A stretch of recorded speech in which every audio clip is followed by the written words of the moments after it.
सूर्य सा प्रकाश फैला जग में उनका नाम, साधु संग की धारा में चमके श्री राम कृष्ण।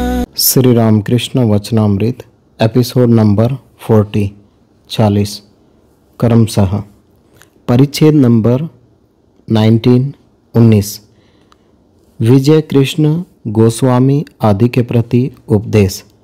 नंबर 1 न जायते म्रियते वा कदाचि नायं भूत्वा भविता वा न भूयः अजो नित्यं शाश्वतोऽयं पुराणो न हन्यते हन्यमाने शरीरे।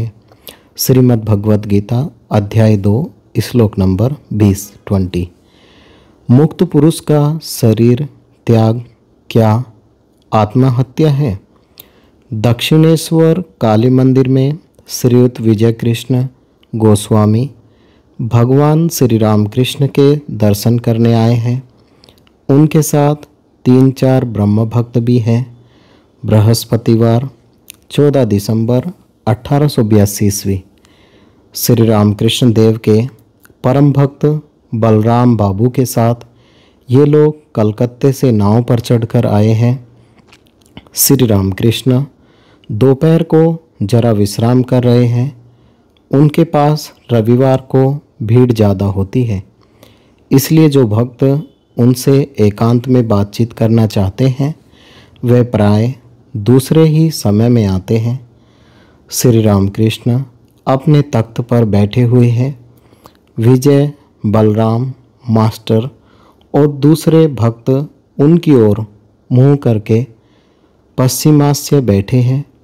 कोई चटाई पर तो कोई फर्श पर ही बैठा है। कमरे के पश्चिम ओर के दरवाजे से गंगा जी दिखाई दे रही हैं। शीत ऋतु के कारण भागीरथी शांत तथा स्वच्छ जल से पूर्ण है। दरवाजे के उस ओर पश्चिम का अर्धगोलाकार बारामदा है। बारामदे के नीचे फूलों का बगीचा और फिर गंगा का पुस्ता है।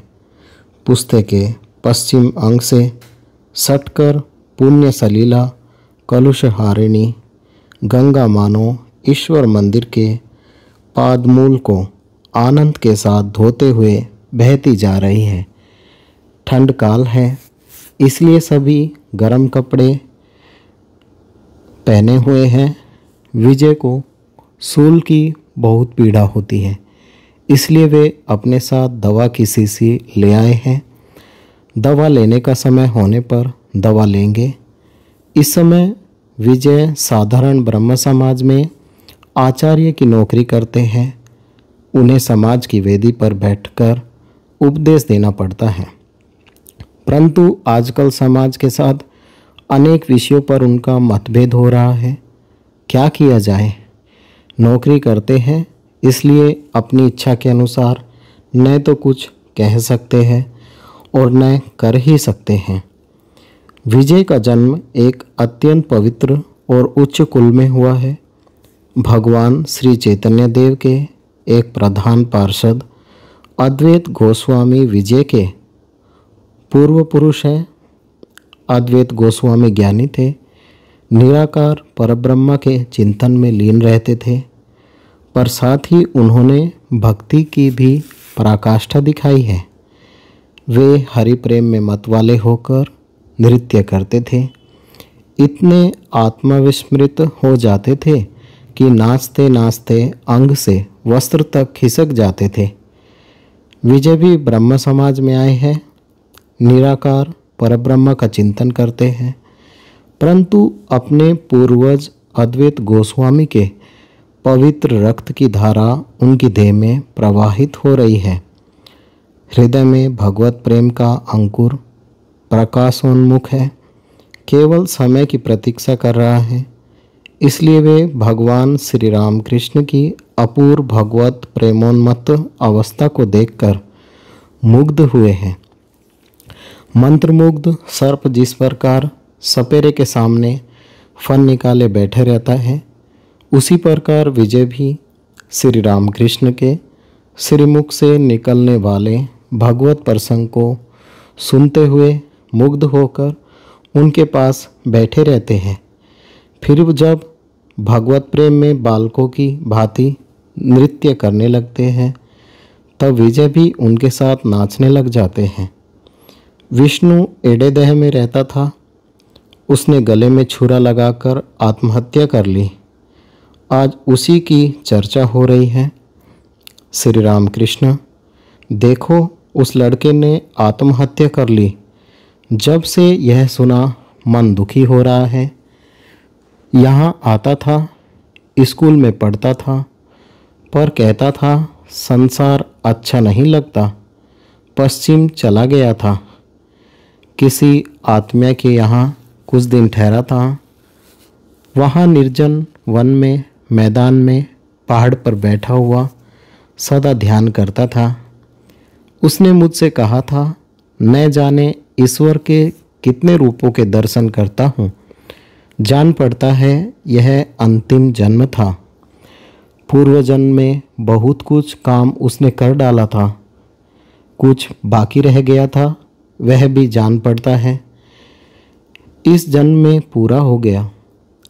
पूर्व जन्म का संस्कार मानना चाहिए। मैंने सुना है एक मनुष्य शव साधना कर रहा था। घने जंगल में भगवती की आराधना कर रहा था, परंतु वह अनेक प्रकार की विभीषिकाएं देखने लगा। अंत को उसे बाघ पकड़ ले गया। वही एक और आदमी बाघ के भय से पास के एक पेड़ पर चढ़कर बैठा हुआ था। शव तथा पूजा की अन्य सामग्रियां इकट्ठी देखकर वह उतर पड़ा और आचमन करके शव के ऊपर बैठ गया।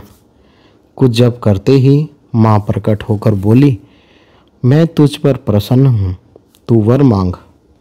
माता के पाद पंकजों में प्रणत होकर वह बोला, माँ एक बात पूछता हूँ। तुम्हारा कार्य देखकर बड़ा आश्चर्य होता है। उस मनुष्य ने इतनी मेहनत की, इतना आयोजन किया, इतने दिनों से तुम्हारी साधना कर रहा था। उस पर तो तुम्हारी कृपा न हुई, परंतु तुम मुझ पर हुई जो भजन, साधन, ज्ञान, भक्ति आदि कुछ नहीं जानता। हंसकर भगवती बोली, बेटा तुम्हें जन्मांतर की बात याद नहीं है। तुम जन्म जन्म से मेरे लिए तपस्या कर रहे हो। उसी साधन बल से इस प्रकार सब कुछ तैयार पाया और तुम्हें मेरे दर्शन भी मिले। अब कहो क्या वर चाहते हो। मुक्त पुरुष का शरीर त्याग। एक भक्त बोल उठे, आत्महत्या की बात सुनकर भय लगता है। श्री राम कृष्ण, आत्महत्या करना महापाप है। घूम फिरकर संसार में आना पड़ता है और वही संसार दुख भोगना पड़ता है। परंतु यदि कोई ईश्वर दर्शन के बाद शरीर त्याग दे तो उसे आत्महत्या नहीं कहते। उस प्रकार के शरीर त्याग में दोष नहीं है। ज्ञान लाभ के बाद कोई शरीर छोड़ देते हैं। जब मिट्टी के सांचे में सोने की मूर्ति ढल जाती है तब मिट्टी का सांचा चाहे कोई रखे चाहे तोड़ दे। कई वर्ष हो गए। वारानगर से एक लड़का आता था। उम्र कोई 20 साल की होगी। नाम गोपाल सेन था।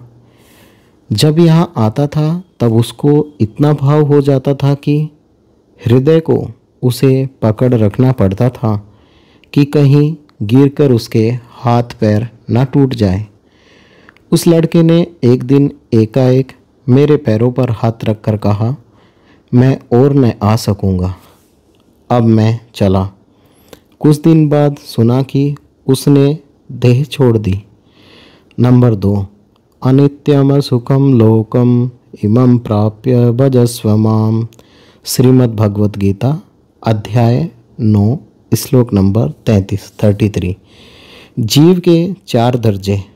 बद्ध जीव के लक्षण, कामनी कांचन। श्री राम कृष्ण 4 दर्जे के कहे गए हैं। बद्ध, मुमुक्ष और मुक्त। नित्य। संसार मानो जाल है और जीव मछली है। ईश्वर, यह संसार जिनकी माया है, मछुए हैं। जब मछुए के जाल में मछलियाँ पड़ती हैं तब कुछ मछलियाँ जाल चीरकर भागने की अर्थात मुक्त होने की कोशिश करती है। उन्हें मुमुक्षु जीव कहना चाहिए। जो भागने की चेष्टा करती हैं उनमें से सभी नहीं भाग सकती। 2-4 मछलियाँ ही धड़ाम से कूदकर भाग जाती हैं। तब लोग कहते हैं वह बड़ी मछली निकल गई। ऐसे ही 2-4 मनुष्य मुक्त जीव हैं। कुछ मछलियाँ स्वभावतः ऐसी सावधानी से रहती है कि कभी जाल में आती ही नहीं। नारद आदि नित्य जीव कभी संसार जाल में नहीं फंसे, परंतु अधिकतर मछलियाँ जाल में पड़ जाती है। फिर भी उन्हें होश नहीं है कि जाल में पड़ी है, अब मरना होगा।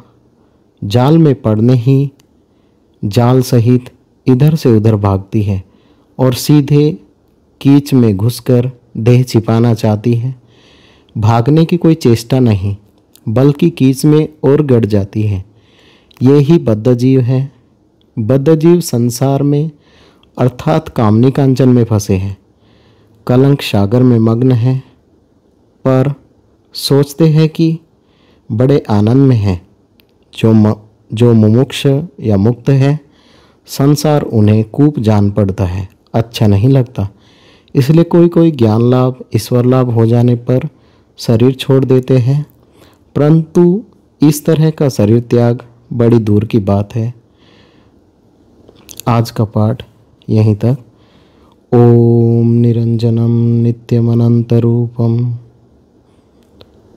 भक्तानुकंपाधृतविग्रहं वे ईशावतारं परमेशमिड्यं तं रामकृष्णं शिरसा नमामि।